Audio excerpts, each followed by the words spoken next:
I've been told by my nurse if I was thinking of starting a family I should probably speak to them first. But at the moment I'm not interested. I've got 2 dogs, they're fine. That's all I need.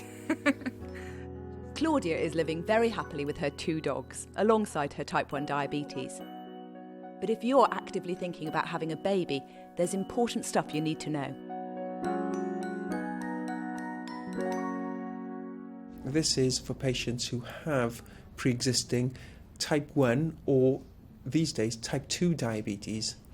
Now, if they plan to become pregnant in the future, the diabetes care has to be absolutely perfect, because what we know is that a lot of the complications of pregnancy with diabetes relate to how good the blood sugar control is in those first formative weeks of pregnancy.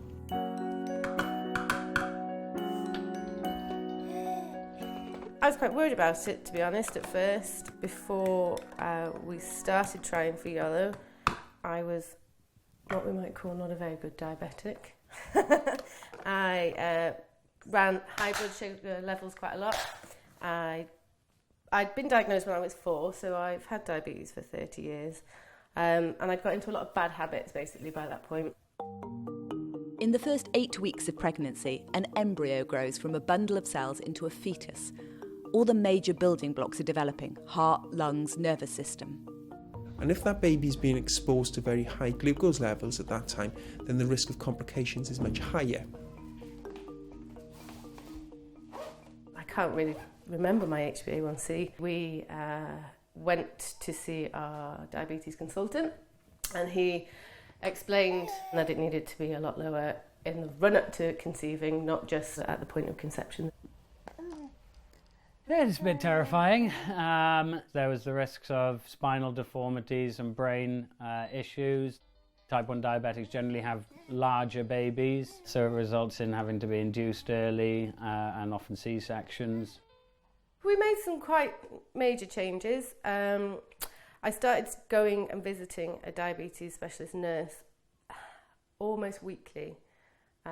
For probably about, at least the 6 months up until we conceived, and then certainly for the 9 months after that.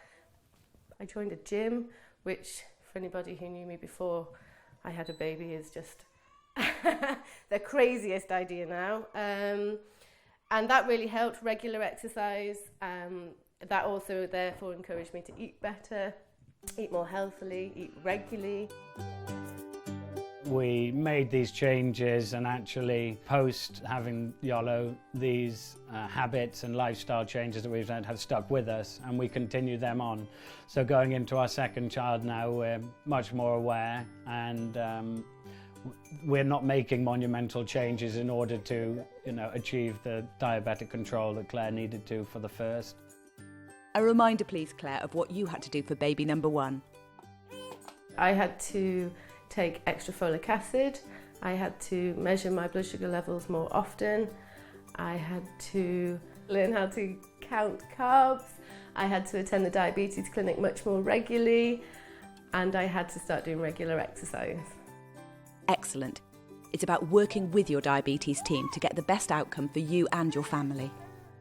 My colleague in diabetes and I would like to know what your latest HbA1c is, and that'll give a reflection of how your blood glucose control will have been behaving over the last 3 months. If that is okay, then make sure you're on folic acid at 5 milligrams. Don't smoke, little or no alcohol. Make sure you're immune to rubella, German measles, and have a good diet and exercise, and then it'd be okay to start for a baby.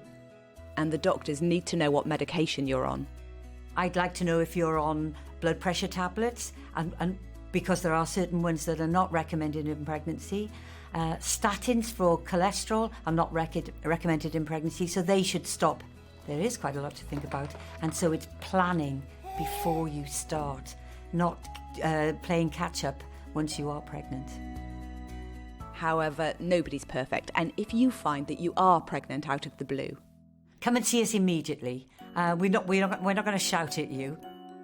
If you start a high dose of folic acid straight away and get your blood glucose under control as quickly as possible, you have the best chance of reducing the risks to your baby's health and development. Last word from Claire. I think in order to start thinking about conceiving, you need to be thinking 6 months down the line.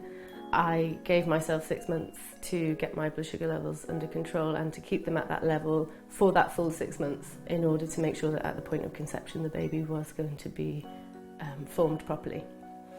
So now I had a meeting with my diabetes consultant about 2 months ago, and they told me my blood sugar levels are at the perfect level.